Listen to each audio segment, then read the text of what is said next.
Today's guest is Anne Bayford. Anne is a professional psychic medium who's working as a part-time consultant at the world-renowned College of Psychic Studies in London, as well as having her own personal clients. Anne has had 3 near-death experiences, which we are going to talk about today. Thank you so much for joining me, and welcome. Thank you for inviting me. It's lovely to meet you and talk to you about it. All right, since you've had 3, I'm not sure where to start. Should we start at the beginning or maybe your most impactful one? What do you think? It's going to be the first one. That was the one that really sort of changed my world. So yeah, I think it's best to look at that because the others, they were a little bit different. So yes, the original one, I think. All right. Well, what happened? Okay, so I always feel okay about it, and then I start talking about it. It's still so emotional, even though it happened sort of 19 years ago. Now, last week, it was 19 years ago. So it's the 11th of March, 2002. And I remember the morning very clearly. I took my 5 and 7-year-old to school, and I was a part-time mum working in London.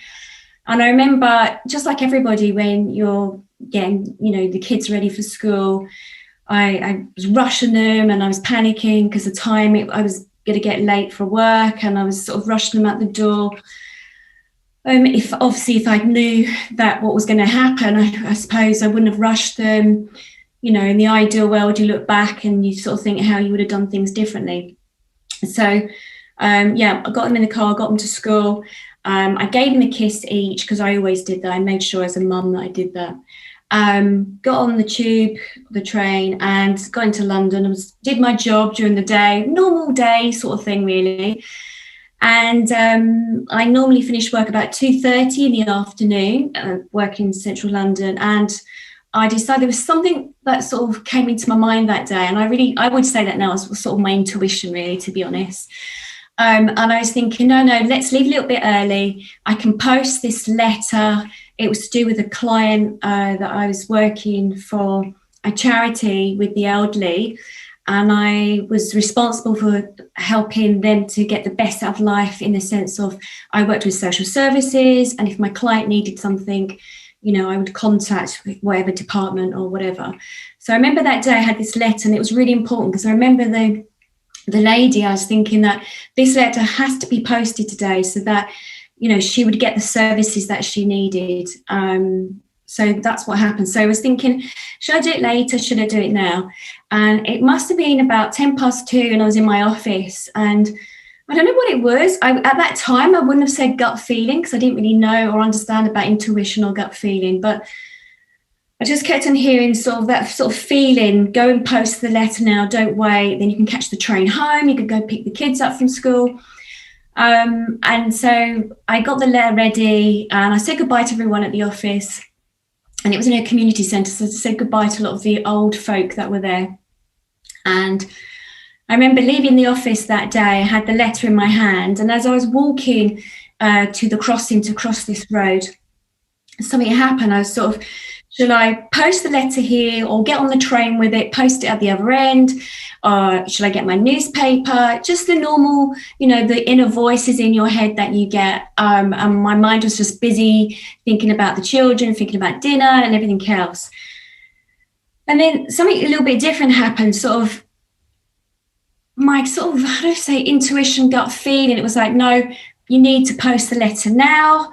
You need to go across the road, press the light, the button to make the lights turn like green man for you, so red to stop the traffic.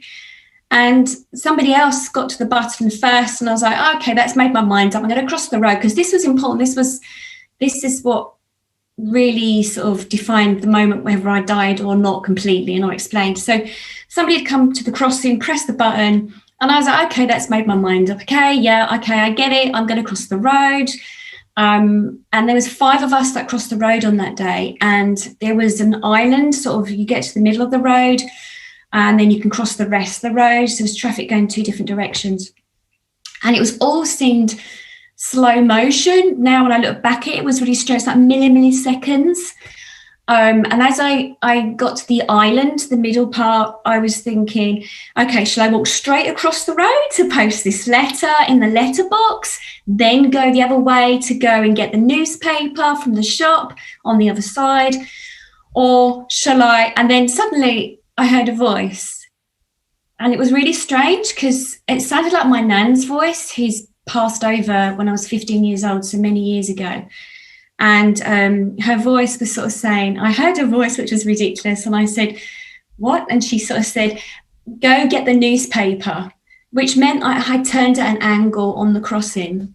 And I was still doubting it. My head was sort of like, why would I do that? You know how you go in your head like, oh, why would I do these sort of things? And then she's just saying, go and get the newspaper first, go back on yourself. And I was sort of like, this chat was going on in my head. And I did it. And then the first step went down on my right leg, and I was at an angle, crossing the road to go to the shop to get the newspaper to read on the train on the way home. And that was that. That was when the van had hit me. So the reason why that was so important, because the police had said later on, if I had gone straight across the road and had posted the letter into the letterbox, the logical thinking Anne, if I had done that, I would have gone through the windscreen and no doubt my head would have been severed. So whatever. So what had happened is, going at the angle that I went at, the van had hit me sideways on, and the internal injuries, what happened was that my rib cage had been, my ribs had been fractured down on my left-hand side of my body. And I had been bounced off the side of the van and sort of flew and hit the ground about 10 feet across. And I'd then whacked my hip. And so I'd fractured my hip. I severed my stomach muscle, how it fell. It was like a giant pumpkin on the side of my body afterwards. I ripped my knee out of its joint and broken my kneecap. My foot had torn, my ankle had torn, and I had 7 breaks in my metatarsals of my toes and my foot. And my Achilles heel had been torn. I had internal injuries. My kidneys had been damaged. My spleen had been damaged. But I didn't knock my head. That was good. And so when I hit the ground, I didn't feel it, to be honest. I didn't feel that. So those were the internal injuries that took 4 years to actually heal. I was in a wheelchair for 2 years, and then I had a walking stick further 2 years after that. So 4 years I was disabled to recover from it. But what had happened was that I literally, as I knocked the ground, I didn't feel anything. I just felt extremely, extremely warm. I felt that I felt the presence of my nan that had been around me. I felt very warm. There was this light that like a bright light, but not unbearable to the eyes, bright white light that happened. And I mean, this was March, it was winter in London and it was cold, but I felt warm, and I could just hear her saying, everything is going to be all right.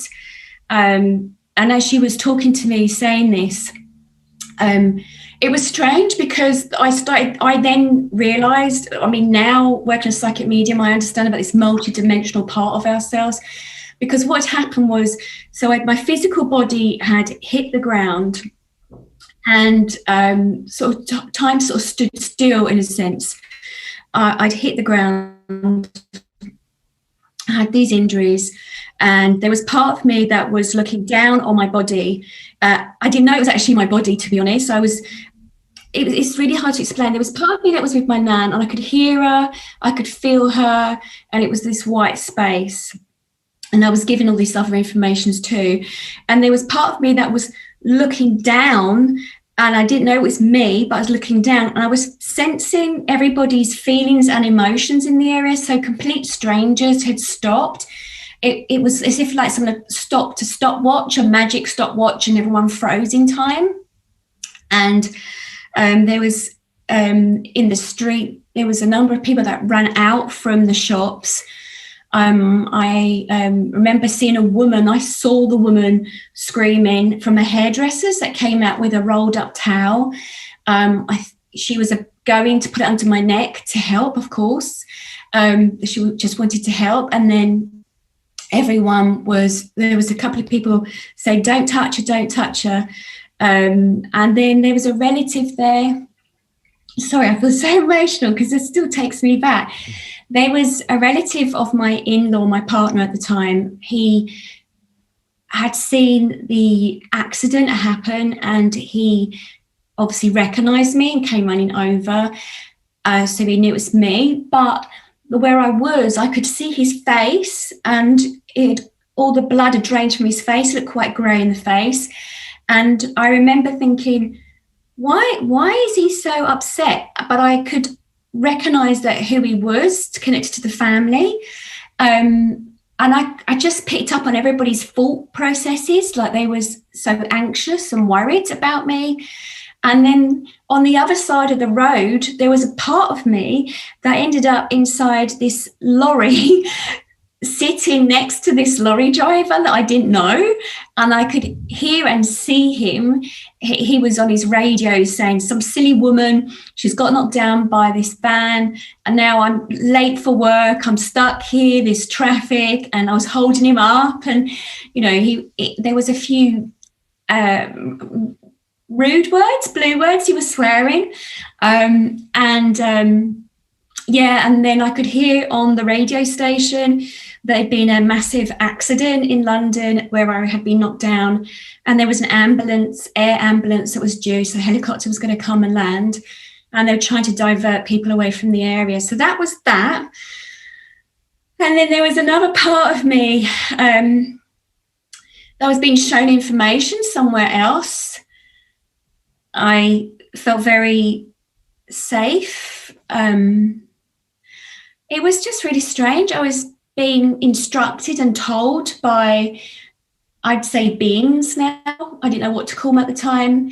They had unrolled some scrolls, like you would see if someone's an architect, the scrolls are unrolled and they could see them. They were showing me big books, giant books, that when they opened the pages, I could see that it was like something like Harry Potter now. Because Harry Potter wasn't around at that time. It was like as if there was moving images in the books they were showing me. And they were just giving me loads and loads of information. And I remember being there, that I was looking around and I could see beings of all different shapes and sizes like gliding by, because I remember thinking they don't have any legs. That was part of my feeling there. So that was all going on, all this information. I mean, there was lots of information given to me. And it was only then and I didn't feel the pain. I didn't feel the coldness. I wasn't actually in my body at the time. And then I could feel my partner, who was running down the road. He had a shop that was down the road from this accident. And his mum, they were both running down the road.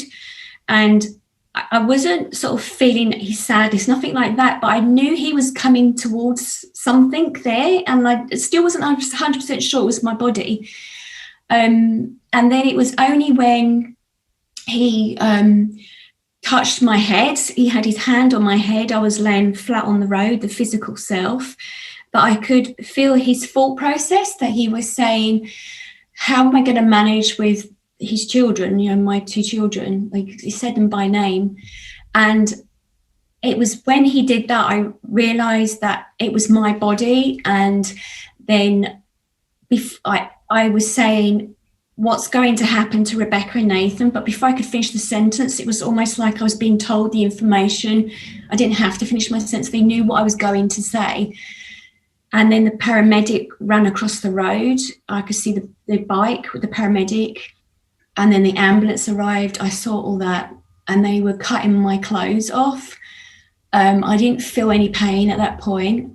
And then they decided to paddle me, so the electric pads to start my heart.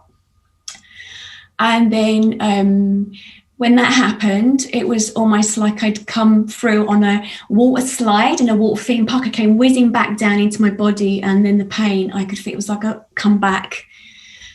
And then on the way to the hospital, I was in and out. I was looking down at the top of the ambulance as it was driving through the streets of London. I saw the crash team working on my body. There's 3 sets of crash teams that was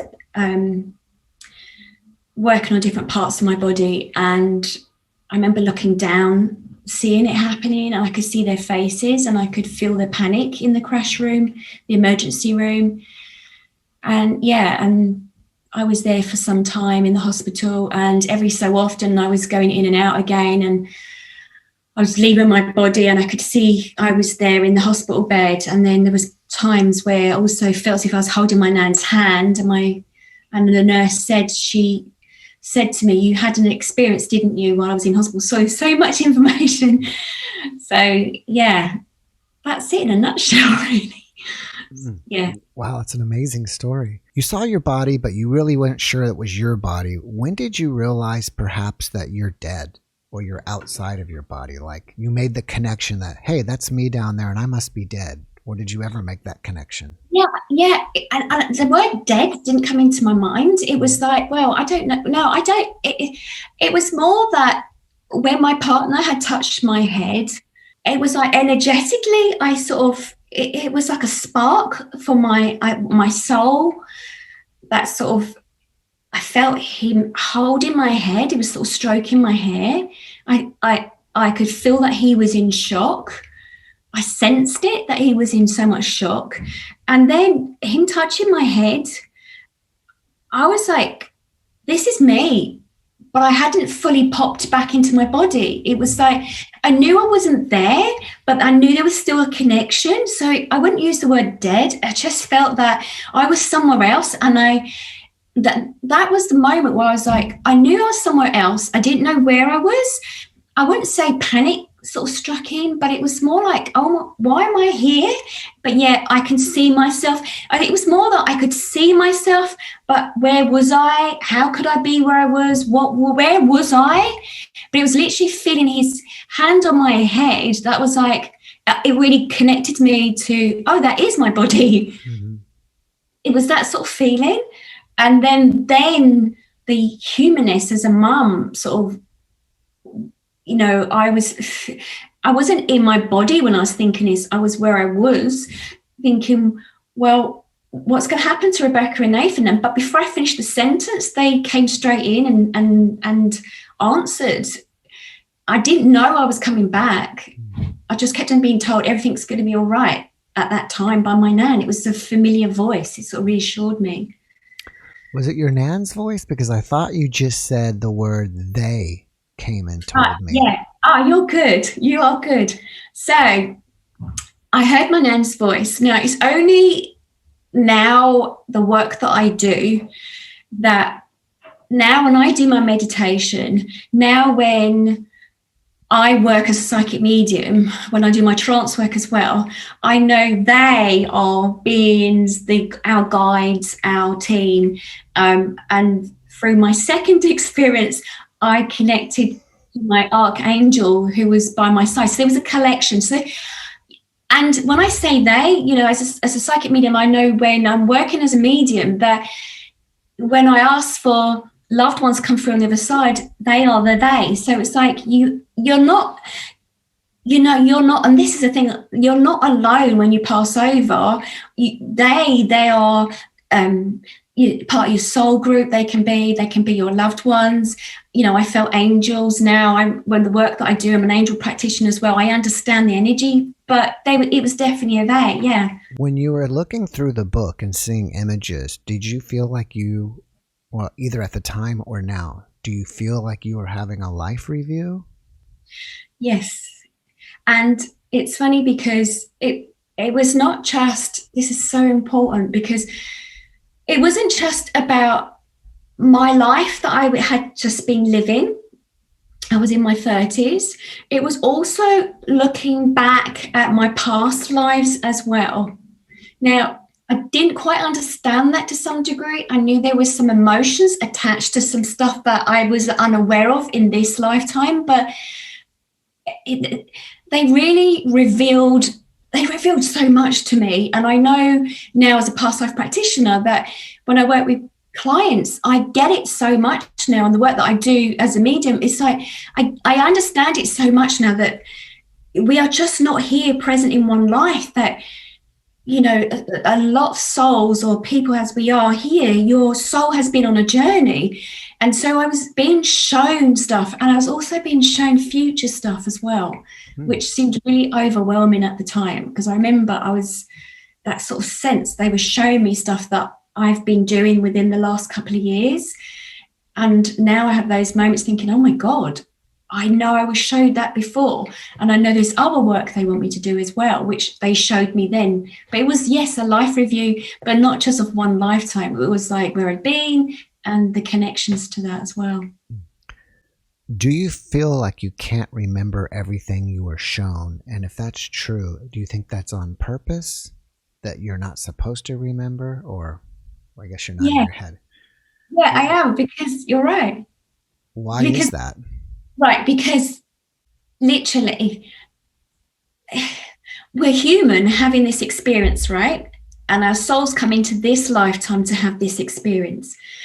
Now, my belief and through everything that's happened to me through each of the lifetimes that you go through, that they're, I hate saying the word lessons, because lessons is almost like being at school told off or told what to do. It's more about teachings. We're sort of, in each of our lifetimes, we're sort of taught information, and we learn that information. And there's times where I've sat over the last couple of years and I get a bit furious. I'm like, oh, if only I could remember everything what they showed me and told me. But now, even recently last week, I had like this massive download of information. I was like, oh my God, I so understand it. I so get it now, because it's a bit like,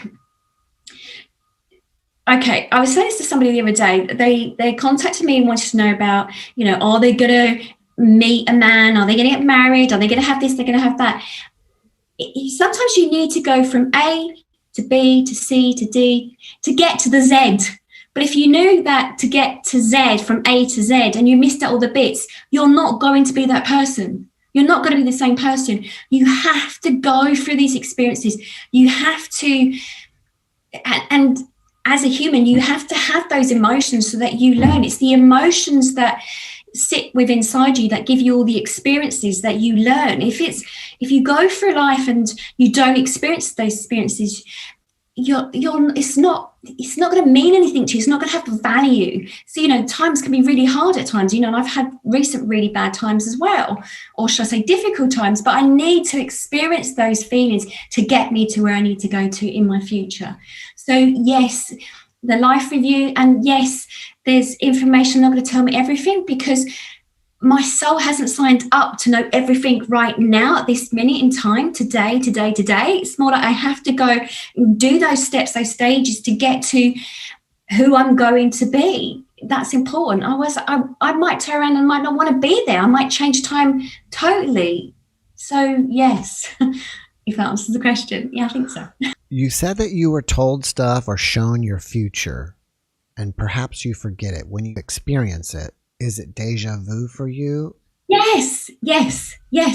Spot on. And that's exactly what happens. I can go to places or see things, or I had a couple of weeks ago, there was a conversation I had with somebody, and it stopped me in my track. I was like, oh my God, I've said this before. And I was on the train 2 weeks ago, coming back from my son's house. I had that moment, and I remember it hit me. I was like, oh my God. And so I was on the train, I was looking at the window, and there was the countryside, and there was something in the countryside. There was this abandoned rail track. And I remember looking at it and thinking, oh my God, was that in one of my dreams I had? And then I sat there and I was like, no. I remember I was being shown that, but not to remember it. It was a bit like to remember it now, like a breadcrumb to say, yes, you're on the right track, Anne. Because I went to my son's just to get away from everything that's going on around me. I needed some time out. Now, my whole life situation's changing at the moment for me. And it made sense to see that. It was like a breadcrumb to say, Anne, my soul is guiding me to my next path, my next journey. So it's sort of like, was that deja vu moment to say, I know my deja vu moments are to say, right, Anne, you're on the right place, the right track, keep going along, follow those breadcrumbs that the universe is leaving you, or part of myself in the future is leaving me. So yeah, totally deja vu. Yeah. So do you believe the future is played out for us then? Okay. Yes, I have been thinking about this recently. My thought process, since all those things that happened to me, is that there's a couple of possibilities that can happen in the future, a couple of possibilities to some degree. And I also feel that sometimes if we don't live our full potential as a being, if we live in fear and we stop ourselves from doing that adventure or, doing that job or whatever, and we slow it all the way down, I don't feel that we always complete that mission in this lifetime, this purpose or whatever you wanted to do or whatever your soul said it was going to do when it came back. So I feel there's a couple of possibilities, even though sometimes I sit and I think, I think I'm living in a bit of a matrix, almost as if that, what's the point? Because the computer program's already been programmed in. I'm going to do this, I'm going to do that. But when I tune into my guides and when I really tune into like listening to my soul, I understand what I've been told and instructed. There are a couple of different possibilities, but it's where you are in yourself. If you feel that the fear and do it anyway and be brave enough to step into your full potential, that is the possibility that might happen to you. That might be your life. But even then, that can go off like train tracks, branches of a tree. There are a couple of possibilities. So I don't feel there's just one possibility or your future's planned out. What's the point?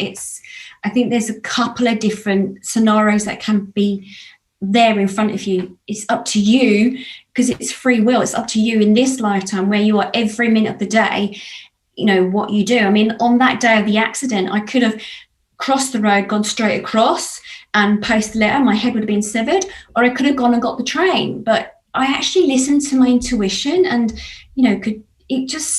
that sort of guide me, and working with your own intuition and not with the logical brain. It's sort of that gut feeling that will always lead you down that path of the likelihood that you're going in the right direction, if that makes sense. Yeah. Did you ever talk to your partner and his relative about the experience, like the relative that you saw that his face is all gray? Did you later say, hey, I saw your face and you were all gray? And he said, oh my gosh, you saw me? Or if so, how did that play out? Yeah, I did, because it was a difficult time, because before I got knocked down by the car in my life, I was very science-based, and if I heard someone saying they'd had a near-death experience or out-of-body experience, I wouldn't necessarily believe them to some degree. I was like, oh no, well, the brain kicks in, endorphins and everything else. So for me, it was like I really had to start balancing everything out, questioning, I think, afterwards. And there was like I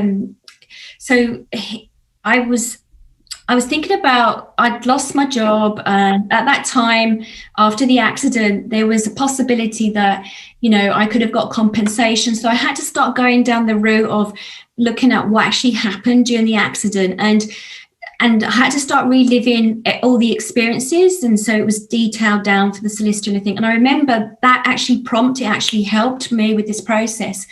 And I said to his uncle, I saw you that day. And he turned around and said, how could you see me? Because his words, how could you see me? You were dead. You're on the road. You were dead. And I said, no, where I was, I looked down and I could actually see. Where did you look down from? And I said, well, where I was. And he went, no, you couldn't have. I said, I told him exactly where I saw him standing. And he was like, I still don't understand it. And it still blows him away today. He's not very open to the fact that things like this could happen. So he doesn't really want to talk about it. And then my partner at the time, I told him, I said, I could see you running. And he said, you couldn't have done, you were dead. And I said, but I did. And I told him everything that I saw. And for him, it was really funny. The relationship started splitting in different ways from that experience, because he didn't believe in it. And it was very hard to get someone to believe in what actually happened if they don't believe in this sort of stuff. Now, I'd also when I was talking to the solicitor, I was saying to the solicitor, I saw the paramedic arrived and they parked the car down there. And she said, you couldn't because you were dead, dear. And I went, but I saw it. And then when it started being under investigation and I could see the lady brought the towel, and I spoke to the lady, I went into the hairdressers years later, and I thanked her, and she said, oh my God, she was like in shock. She said, oh my God. And I said that, I thank you so much because that was so kind of you to offer to put the towel under my head. I know that you was told not to. She said, but how would you know that? You couldn't know that. And thankfully she was more open, and I told her that I could see her, and she said, oh yes, I believe in all of that. But from that day 19 years ago, there was a man that I remember leaning over my body, was talking to me, trying to keep me conscious, but he was just saying all this stuff, just talking and talking and talking, a complete stranger. And I remember hearing bits of the information, and I remember seeing him, thinking how kind he was, and I've never found him ever. Wow. And if I could find him, I'd love to say thank you to him, because I know that it's from science that the voice, the hearing, is the last thing that leaves you. And I think that might have helped to anchor me. I'm not sure. I don't know. But yeah, everyone finds it really strange. I think when you were looking at the book that you saw beings going by of all sizes. So were those human beings and all sizes, or also non-human beings? There was a collection, shall I say. So when I was there, I remember the feeling that they were not human beings, because I could see there was different shapes and sizes of like heads, their bodies, and some were very much like an essence, like an ether, not a physical body as such, but I could feel and see presence moving by me. We have a program called Doctor Who here, and I suppose a bit like Star Trek. And it was very much like what you see on Star Trek, of different shapes and sizes of heads and just different beings. And I could feel, I remember, and I, not at that time, but now from my second experience I remember the feeling that there was an angel there. But the only familiar human being was my nan, but the others, no. But I wasn't scared. I just felt this is okay. It felt all right where I was. I wasn't scared of what I was seeing. It just felt it was a given. I was just there. Do you feel like where you were was more real than life here? I felt more connected there. I felt that, it's a good question, because when I came back, I remember, of course, I wanted to be alive because of my children, as a mum and as Anne, as a human being. But when I came back, I didn't feel almost like planet Earth was my home. I felt as if where I was my home, and I felt more connected there. And it was like a bereavement feeling I felt afterwards when I came back. I just felt that was where I was meant to be. And I actually, for a while, I never admitted this to anyone, because maybe it sounds weird. Maybe I felt a bit guilty for saying it, but I just felt that was my home. I felt loved there. And I felt more me. There was, as Anne, as the human being, of course, like all humans, you're going to have dramas and life experiences, the bills and stuff like that. It wasn't that I was wanting to escape that, but I just felt whole there. Where I was, I just felt whole as a person being there. Thank you for telling me that. I found it interesting that you said something about you still wanted to be Anne. So when you're over there, do you feel like, from that viewpoint, looking at Anne is just a character you're playing or something, and that wasn't really the complete real you? This was just a part in a play. It's interesting you say, because Anne here as the human, it's the role I play here, in the sense of what I'm going through this lifetime as Anne is because I need to learn, or certain things that's happening to me in my life. I have that interaction with others around me. And when we're here, when it's not just about us, it's about the interaction we have with others. So the interaction I have with my children, about their soul journey, how I am as a mother to them, as I might be as a partner or a daughter or a sister to somebody, or a best friend. It's like the roles that we play here as who we are on this planet, on this plane. But where I was, and I don't know if I would even call myself Anne, but the name Anne, I just felt as if that I was the true me. There was a balance with me.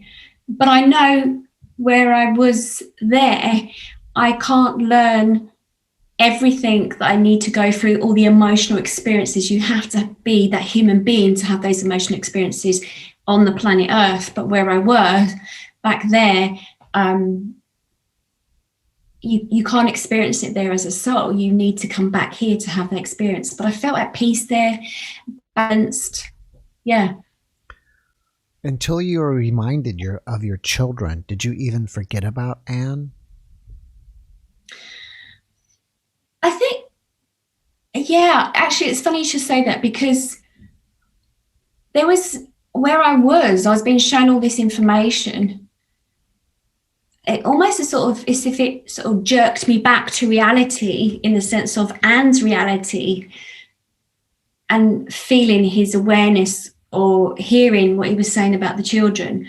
So, and I don't know what would have happened if he didn't have put his hand on my head, because that was only when he put his hand on my head, I then became Anne again, or remembered I was Anne, the mum, and then remembered that about the children that I had. And I know that as Anne, there's a purpose and a reason I have to be here to be their parent, but not where I was when I was not living. It was different. Yeah. One of my guests was an NDE, or is an NDE researcher, and I think the number she said was 51% of people get divorced. And you happened to mention that, things didn't seem to work out with you and your partner at the time, and it seemed like possibly it was due to the NDE experience. Do you mind adding to that or commenting on that? Yeah, I mean, it's funny. I can understand that it's quite high, isn't it? I can understand that. I think, look, before the accident happened, Anne was, I'm going to talk as if I'm a separate person, but I was already going through difficulties in the relationship, and there was already things going on. But as a mom, as a partner, we know how life is when you have children, you have ups and downs. And so just stuck with it, kept it going. And that was fine. And when I look back at it, and I remember thinking the same thing, I was living life sort of very superficial, in a sense, wasn't really experiencing things. I was really getting caught up in everyday things about the bills and what was going on, and life living on earth, and sort of wasn't really focusing on trying to have a balance, thinking this is how life is. You go to work, you have the children, you're cooking, you're cleaning, you might have disagreements with your partner, whatever, and you just stick it out, you carry on like that. I know, I can tell you, my heart on my, hand on my heart, that it was a real stop, Anne. You need to look at life. You need to reassess where you are and how you move forward. And it was also a way of them saying to me, I'll say them again, them saying to me, you have a gift that you didn't use when you was a child, because I was a psychic medium as a child, or psychic. And, you've blocked yourself for many years. This is a time for you to reconnect with your gifts, your awareness of everything that's going on. That was a real stop moment. And the difficult for me afterwards was I was diagnosed with post-traumatic stress. And within that 4 years of trying to re-walk again, I was disabled, severely disabled at that time. I'm physically fine now. It put pressure on our relationship. There was lots going on, but it made me also look at the relationship in about emotional support, which I didn't get as well. So there was lots of things that were going on. Now, you know, we've been together 35 years. It's only recently we've split up. I mean, literally over the last couple of months that we split up. I still continued the relationship. But what happened was it made me look at life differently. And I was like, well, now I also need to do something for myself. I need to start looking at this. And that's when I then became a student at the College of Psychic Studies, like where I'm a consultant now. And I never knew that was going to happen. And I started looking at, as a student, at looking at life differently. So if anything, it just made me reevaluating and understanding that I needed more for me. And that's what led me down the pathway of me investigating some of my skills, looking at life in a different way. Yeah, as I say, I've been still in the same relationship, but you go off different directions. It's people who've not had a near-death experience, it's really hard to totally understand the feelings behind it. And, you know, that's fine, of course. But when you're in a relationship, it does put a bit of a strain. It can make you go off in different directions if one is sort of like adamant, no, I don't believe in all this. Whereas for me, it just reawakened it all, my senses. I started seeing and hearing things differently. Yeah, my whole psychic abilities really kicked in after the accident. I started becoming aware of a lot more things. And it did put a pressure, and I understand that. But yeah, I think, and I know this with clients that I work with, that when you are really authentic to yourself and you really have self-worth and you really do what's best for you, it sometimes can create that drift within a relationship. But I honestly believe that you're meant to meet those individuals in your life to help to redirect you, you know, and some relationships are only meant to last a certain amount of time. But it's through that fear of a human, we sort of stop ourselves from moving on until we have an experience like that or any other experiences to sort of jolt you back into place to say, come on, look at your life. Where are you? And a bit like the pandemic that we've had, you know, with COVID. I think, you know, a lot of clients that I'm seeing as, you know, as a therapist and as a psychic medium, it's having that shock, having that life-changing situation like the pandemic. It's making people reassess their lives. And that's exactly what happened to me with all my near-death experiences. It did the same thing, reassessed me. And it was a good thing. I will say, a hand on my heart, it was the best thing that ever happened to me, getting knocked down by that van that day. It was the best thing. All right, you mentioned that you had some psychic ability as a child, but you blocked it. And then I believe you also mentioned that before this happened, you were more of a scientific person. Yeah. So when did you change and go, okay, I'm going to start investigating being a psychic and doing all this other stuff? Right, okay, brilliant. I love that. So my mum said even from when I was a baby, she used to see the little cradle was rocking with me as a baby. Now, I didn't know this at the time. And she said there was always something a bit strange, Anne, around you. And she saw her grandmother would come through and stand over the cradle when I was a baby. Now, I didn't know that as such. And I was like, yeah. But as I was growing up, I could see people that had passed over, and I'd say to my mum, oh, who's that at the top of the stairs? And she said, there's no one there. I would see people, I would hear things, I would sense things as a young child. And I would also hear animal voices, and I would hear like a communication with animals with me. And I'd have full conversations with animals. And I would say this to my mum, and she'd say, you're going crazy. If you tell people you can hear people talking or hear a conversation with an animal, they're going to lock you up. They're going to say you're crazy. And so it sort of drummed into my head. So up until, I suppose, I don't know, about 7, 9 years old, I was seeing things, hearing things, having communication with animals. And it was about that time I was told, stop telling people you can see, hear things or know when someone's going to die. All right, okay. And so that sort of stayed in my head. And then I became a zookeeper later on. And then it was only as I was a zookeeper, I'd had a few experiences being picked up by an elephant, calming the elephant down. But it was all about me communicating telepathically. But I didn't realise that's what it was at that time. And I was about, I don't know, 18 or 19 years old. And at the same time, it was like I was a zookeeper, but I was also interested in science. I didn't realize that others couldn't hear animals talking. I know it sounds so stupid to say that. I just didn't understand. I didn't understand I had that sort of gift. And when I started working with animals as a zookeeper and all the other jobs, I started then looking at, because I'd had sort of issues myself, I started going down the pathway of like training as a counsellor, started looking into science, started looking at how the brain works. And I was like, yeah, no, if they think I'm crazy, I might get locked up. And I will put it out there, I actually did have an episode where I'd had some trauma that had happened to me. And I mean, literally at that time, I did try to commit suicide. And that I was about 19 years old when all this was going on. Again, I started hearing voices, and I thought, I don't want to tell people I'm hearing voices because I think I'm crazy. And then when I did say I was hearing voices, they did lock me up because they said, for your own health and benefit, it's safer that you're in a psychiatric hospital. And then I remembered the day, and I was sitting there. Something had happened in the hospital because I was sectioned because I was so worried that I would commit suicide at that time. I'd had a miscarriage, and that's why it was traumatic for me. I remember sitting there, and I was like, my Anne, logical mind, how am I going to get out of this place? I'm not mad. I'm not crazy.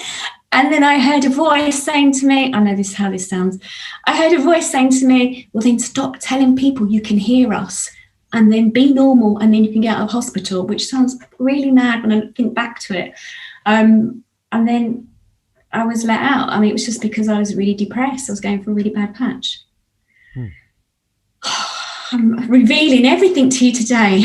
Oh, that's good. That's okay. What do you think happens to animals after they pass? Oh, that's easy. I'm a medium, so they come through. So, like the work that I do now, so what happens is, like the work that I do now with people, a lot of people know about with the animal communication that I do. So living animals, telepathically, I'm sort of communicating with the animal so that, I have clients globally around the whole world. So if they've got issues, I communicate with them, and cats and dogs and different animals behave in a different way, and I send them different information. So cats, very visual, so pictures, working with them. If they get lost, I can find them as well. Not every one of them. Sometimes they don't want to be found. But when the animal passes over, it's very much when I sit here as a medium and I've got someone in front of me, a client, they'll say, I'll tell them, what the work that I do. Is it a human or an animal you want to bring forward? And I feel the animal comes forward. I was talking to a lady the other day, and she didn't say it was about cats. She came to me. She was talking to me about this person who'd passed over recently. She wanted to make sure he was okay on the other side. And then what happened was, I'm allergic to cat's fur now. And so if I have cats around me, my nose runs and my eyes itch, and I could feel it. And I had no cats around me at all. And I said, you've got a number of cats on the other side. I said, because I can feel them. So I felt the presence with them around my legs. And the cats were giving me information for her, but also I was picking up on the personality of the individual cats. There was quite a lot of cats on the other side. And I didn't want her to tell me anything. Like I wanted to tell her what I was picking up, and she said yes or no, if that was correct. And it was spot on, those animals came through. So it makes no difference. Humans are not superior. It's like animals pass over on the other side, and there are animals that do come forward. I've had a dog that came forward recently. The owner had bought a new dog, and the dog on the other side didn't like the new dog that she had bought, and this dog had told the owner that dog that you have is stupid, it's not intelligent as what I am. It was really funny. I was getting caught up in this conversation. So yeah, it's it makes no difference to animals or humans. It's the same thing. They go to the other side as well. I don't know about if they have the soul lessons. I haven't gone down that avenue. I don't know if they reincarnate again. I'm not sure. I openly admit I don't know. With humans, yes, but all I know is if I have an animal that's passed over, if they want to come through, they'll come through, and I can then pass on the information. Oh, thank you. All right, I have to switch gears on you here. What is your website? Right, okay. So it's www.annebayford.com. All right. And do you have any projects that you're working on right now that you want us to know about? Okay, so many. I don't know where to start. I work sort of intuitive holistic therapist, and I work with individuals to help them to find their purpose, in a sense, their sort of mission, why they're here. So with my work with individuals, I sit with them and as a therapist, and also spiritual guidance that I pass on to them. So I feel my mission, my purpose, why I came back, is to help others to connect to that. So I'm trying to, with my own YouTube channel, I'm trying to help others to understand that, or to give them the tools, or to help them to understand we're here. There's more reasons than they can imagine why they're here, and their purpose. So it's really about connecting others and helping them to find their purpose in why they're here.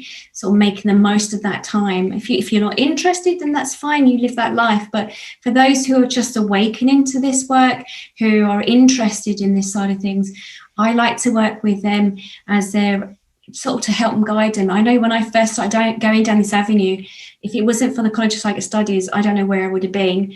They had all consultants, all the classes. So I like to do that for others. I like to help individuals as a signpost, direct them, or just listening to them and helping them on their journey. So that's, trying to grow my YouTube to get more information out to others as well, so they don't feel abandoned or lost or alone with it all. Yeah. What's the name of your YouTube channel? It's just Anne Bayford. Nothing fancy. Okay. Do you have Facebook? I do, yes. And on my Facebook page, it's Like-Minded Souls. All right. Are you a public person? And what I mean by that is if people reach out to you, like message you on your Facebook or, send you emails, do you respond, or are you more private? No, I do. I mean, the Like-Minded Souls is a private group, but if you put in Anne Bayford on the Facebook page, and if you're interested in joining Like-Minded Souls, I put you onto that. But yeah, no, people are welcome to reach out to me. That's what I'm here for. I know that's what they've told me I need to do, is be more public. Initially, I was a bit nervous about doing YouTube work or appearing in front of people, telling my story, but I know that's my job. I need to do that. So I'm quite open for that. If anyone has questions or wants to write to me or whatever, email me. All right. Do you have a book that's out?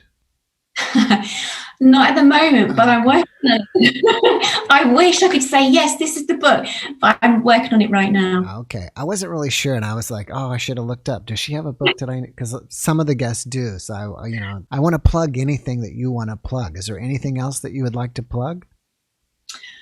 Oh, no, just it's just me. I don't. I'm working on my book at the moment, but no, not at the moment. No, it's still very raw and early days to some degree of the work that I'm doing.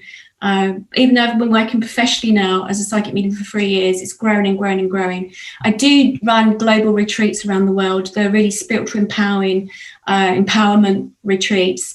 They're fully booked for this year already. I do that. They're normally, everything's on my website, everything I do. I run courses and classes, but again, at the moment, everything is like booked up. But everything all the courses and classes, I always put them on my actual website page. So, and people can subscribe to that, and I can get newsletters when there's more classes that I do.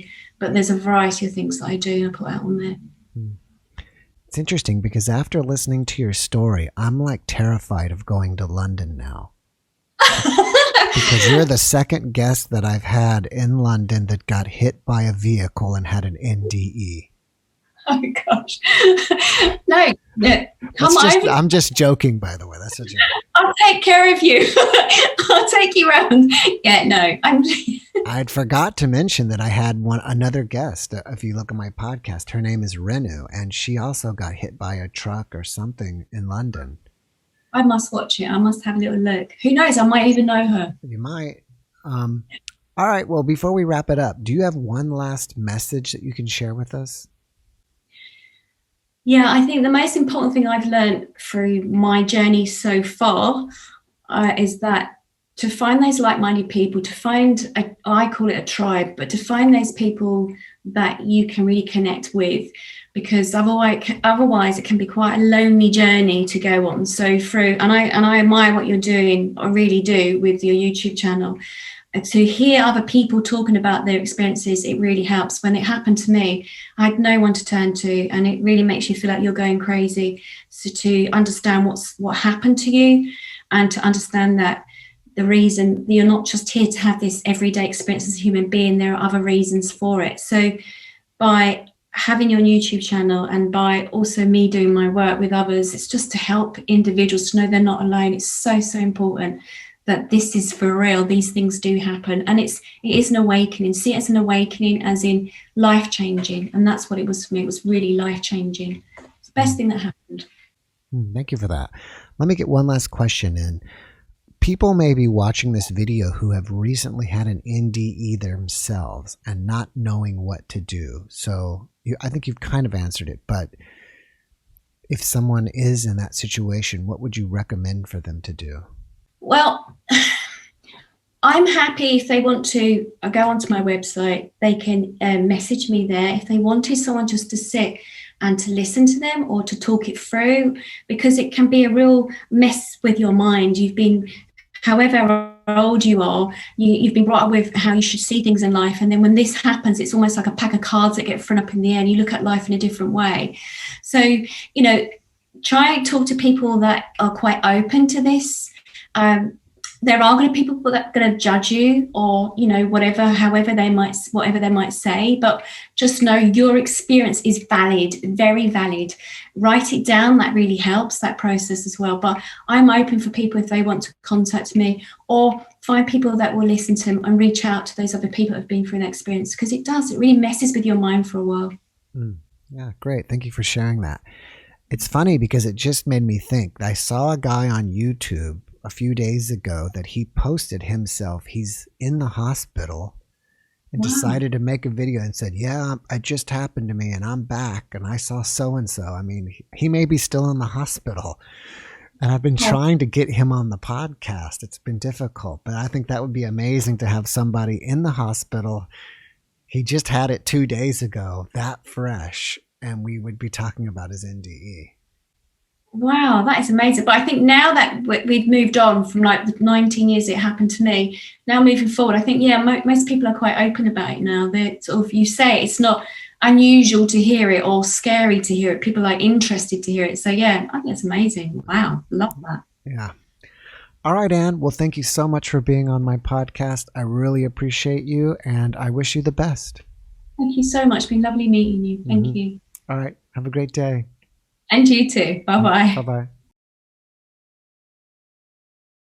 Thanks for watching the JeffMara podcast. I really appreciate you. Another way to show support is through YouTube memberships. And if you do, there are loyalty badges and other perks depending on your level of membership. All you need to do is click the join button underneath the video to find out more. Thank you for your support.